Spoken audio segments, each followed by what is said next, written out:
les alternatives sont extrêmement nombreuses pour pouvoir entretenir son jardin contre la maladie, contre les ravageurs de manière totalement naturelle. Alors, une alternative au glyphosate, ça va être l'acide pélargonique, hein, qui est utilisé dans beaucoup de désherbants naturels.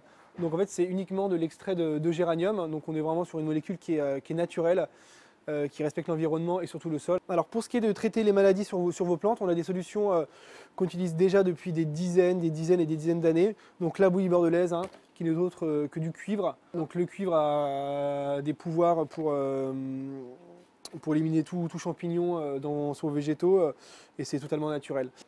Donc voilà, par exemple, pour traiter du puceron, on a des produits à base de pyrètre végétal. Le pyrètre, hein, c'est de l'extrait de fleurs de chrysanthème. Donc on est voilà, sur un produit qui est vraiment naturel et qui est sans danger ni pour la plante ni pour la faune environnante.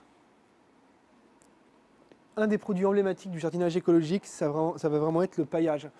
Couvrir son sol, c'est le réflexe à avoir si on veut avoir un jardin naturel en bonne santé.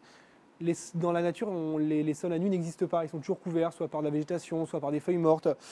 Et dans son jardin, c'est pareil.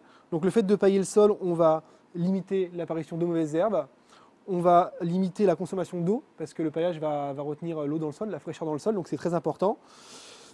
Et va aussi favoriser la faune dans le sol, parce qu'il y a plein de petites bêtes qui vont vivre dans ce paillage, et ça va créer vraiment une vie dans le sol qui est très enrichissante pour nos cultures. Alors voilà, pour traiter les mauvaises herbes, on a aussi des alternatives mécaniques. Donc un produit qui marche très bien, qui est efficace, ça va être le désherbeur thermique. Donc il en existe des électriques, d'autres à gaz. Donc le principe est très simple, on passe quelques secondes sur la plante, ça va suffire à détruire les cellules dans les feuilles et donc à faire mourir la plante. Donc là on est sur une solution qui est extrêmement écologique parce que on balance aucun produit dans son jardin.